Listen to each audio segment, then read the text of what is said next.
Look, I've had a rough couple of days.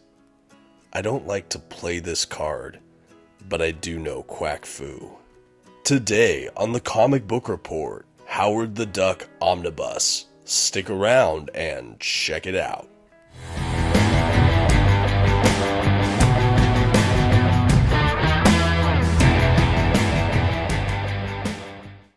Greetings everyone, my name is Dominic and you're tuning in to the Comic Book Report, where we review comic books and graphic novels so you can get an idea of what to read.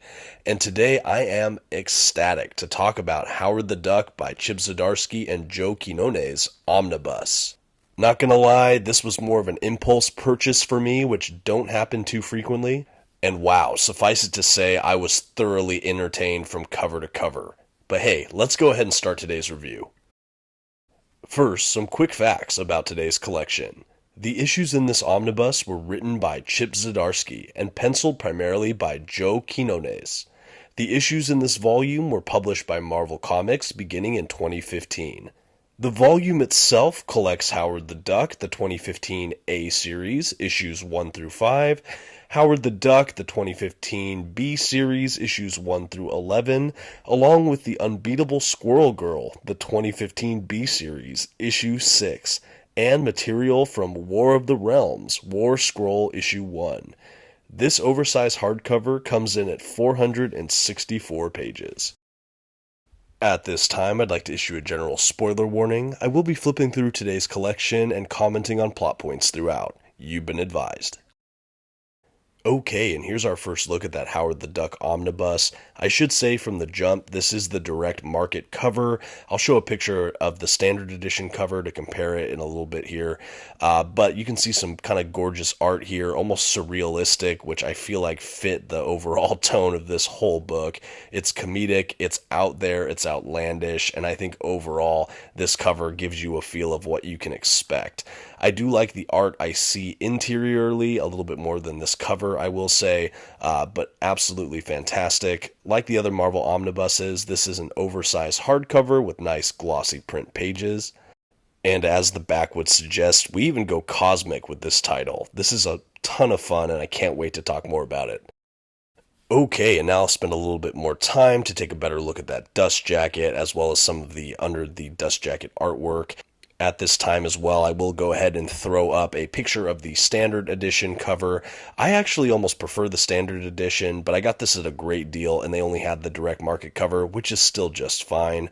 You can probably tell though, the under the dust jacket artwork is, that direct market cover. It's wraparound art around this whole book, and it's bonkers and amazing and depicts some pretty impressive parts from this book.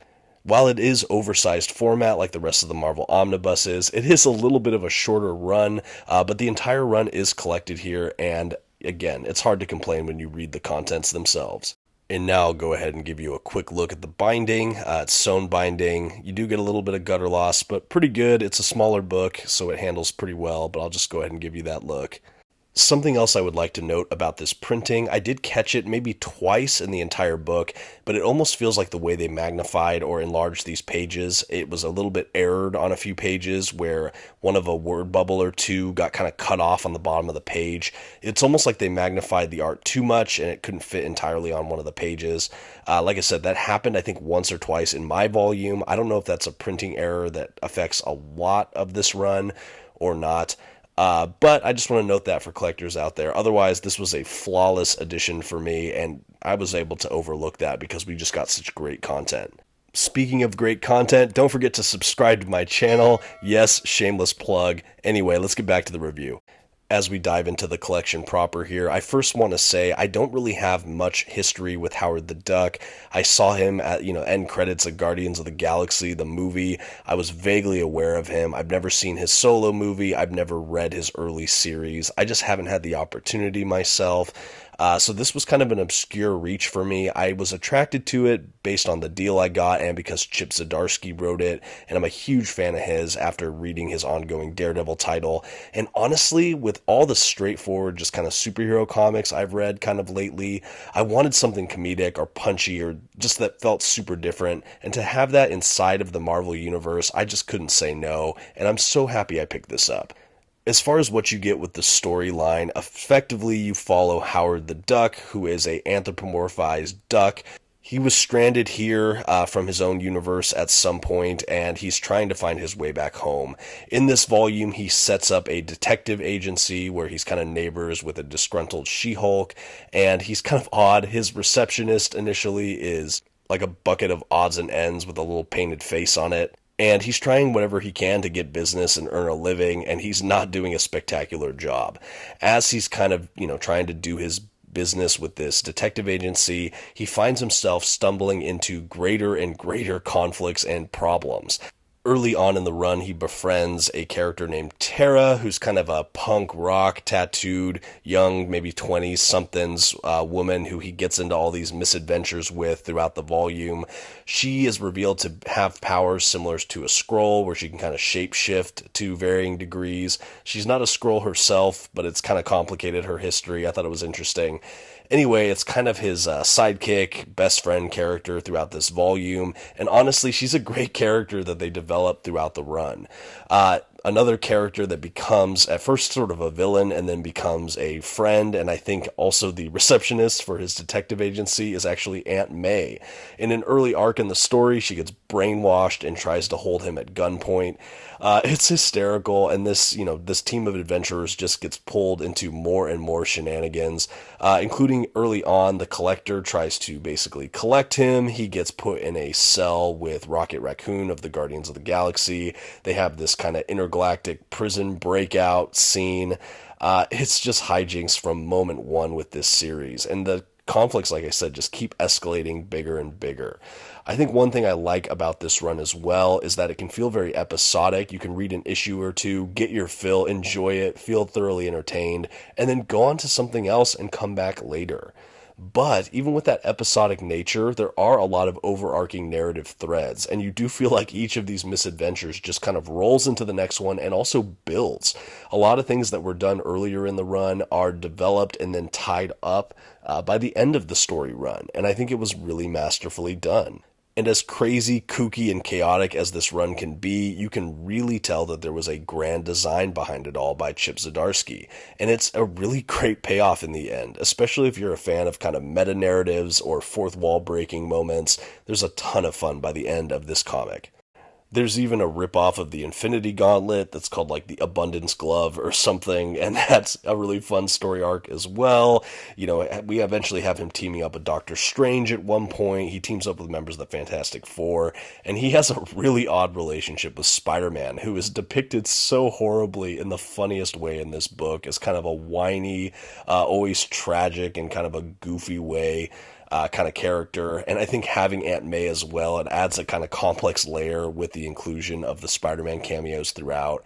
This actually leads me into a bigger point I wanted to make, which is that this is a ton of fun for fans of the overall Marvel Universe. This book is really self-referential for the Marvel Universe, and it constantly makes fun of different characters, especially the most popular or beloved characters like Spider-Man.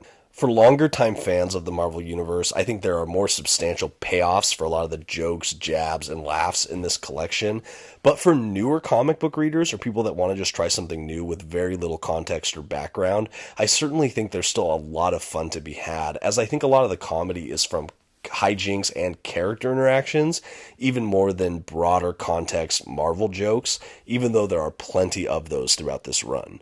As far as the art goes from Joe Quinones, as you can see throughout this volume, as he's the primary penciler and artist on the book, the art is just stunning. I think that all the character models are fully realized and obviously very distinct. Not just because the main character is a duck and almost everyone else is a human, but because there's a real attention to detail with this art. There is something that feels a bit animated and cartoony, but it's also very frenetic, lifelike, vibrant. The coloring on this book is also superb, and it's just hard to deny just the gorgeousness of this book.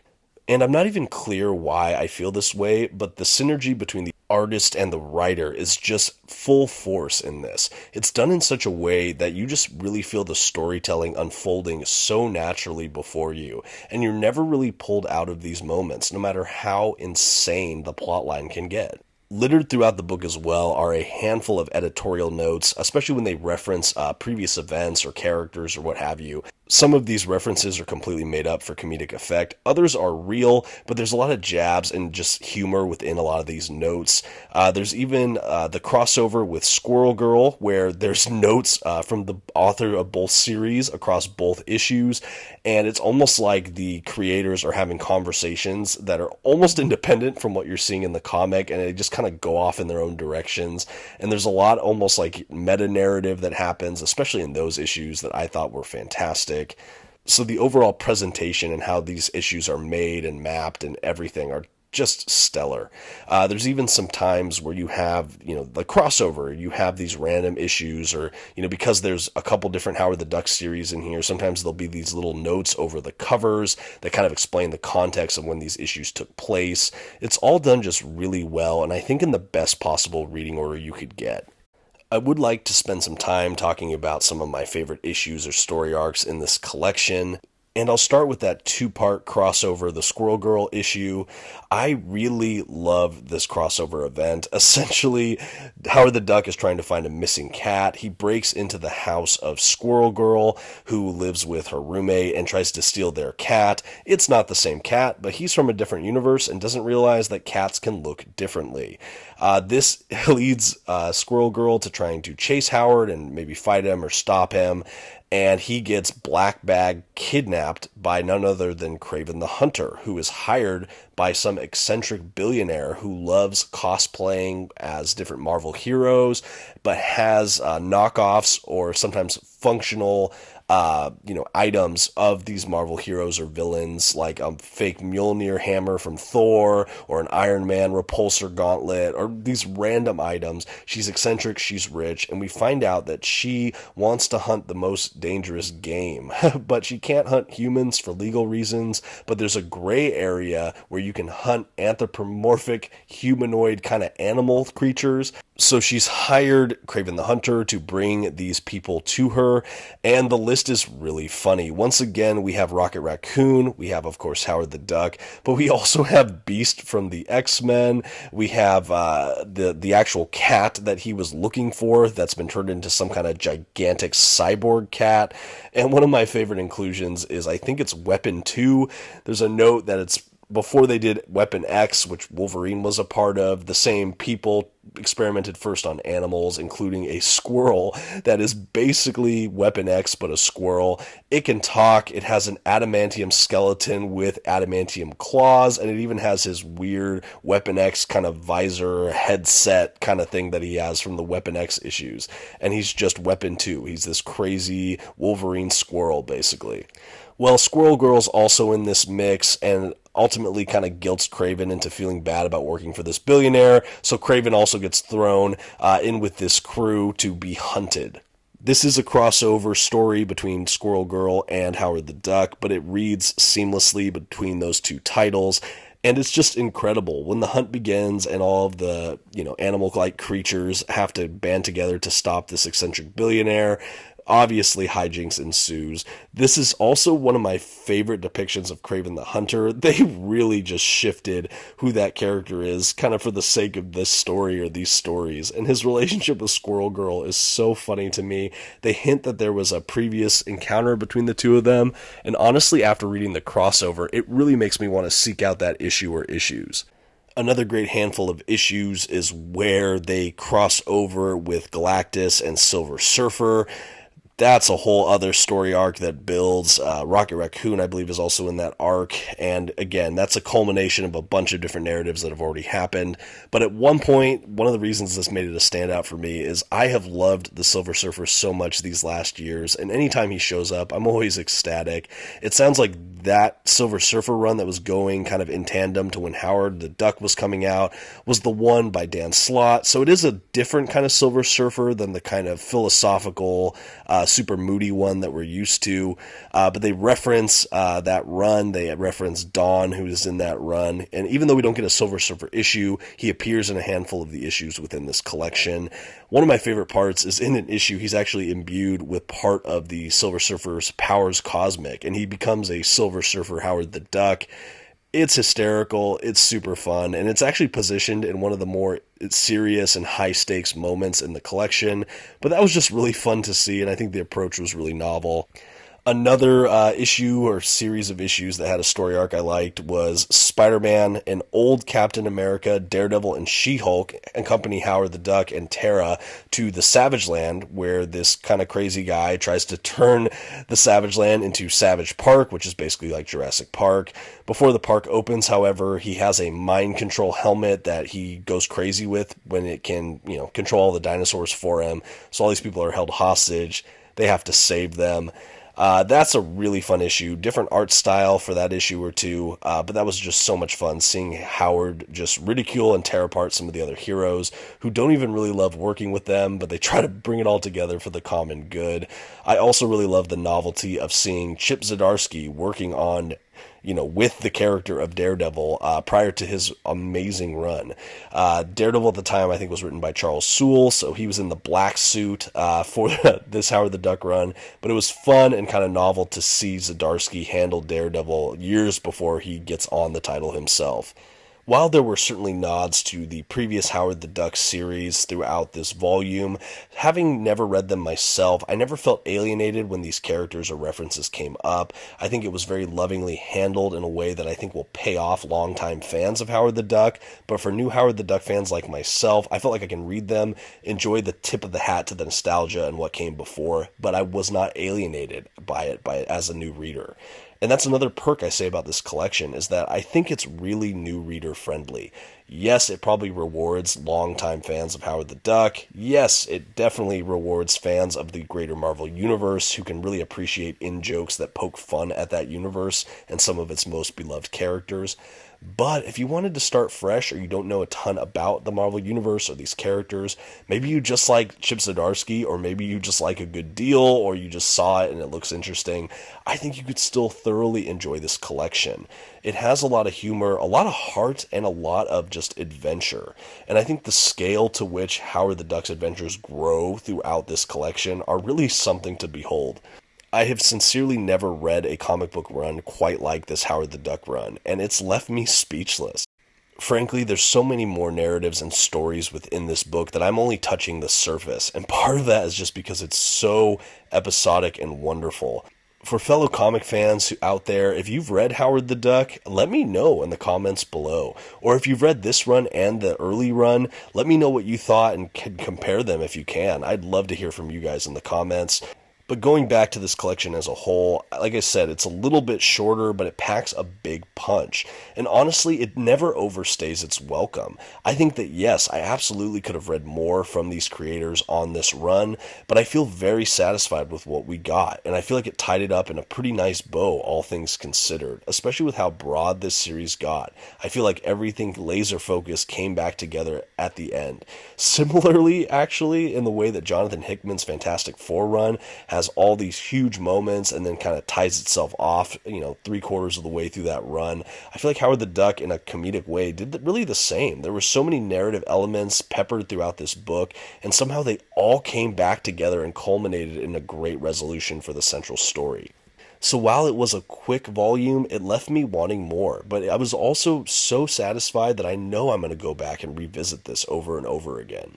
Another great feature of this collection is that there are a ton of extras, a couple essays, but also a ton of variant covers.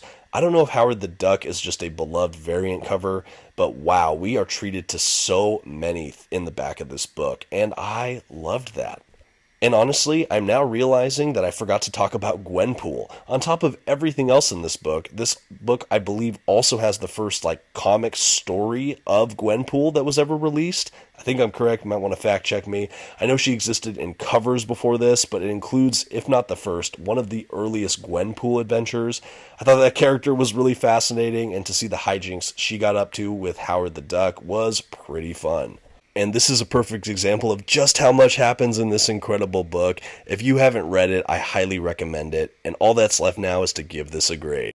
for one of the most entertaining single comic book runs I've read in some time that is filled to the brim with gorgeous artwork, so many delightful Marvel Universe Easter eggs, and a handful of really interesting, gripping, and action-packed zany stories. The Comic Book Report is absolutely thrilled to give Howard the Duck by Chip Zdarsky and Joe Quinones Omnibus an A-. To say this is a treat would be a gross understatement for just how much we get in this single volume. I thought that this was a great way to break up the monotony of a lot of my reading, even within the Marvel Universe, and I'm a huge fan. This pumped so much life back into my zeal for this universe and these characters, even as this just took some of the air out of them. Unlike anything I've ever read, go check out Howard the Duck by Zdarsky and Quinones. And until next time, this has been the Comic Book Report. Thank you so much for watching. Don't forget to give me a like and check out some of my other videos. And until next time, have a good one.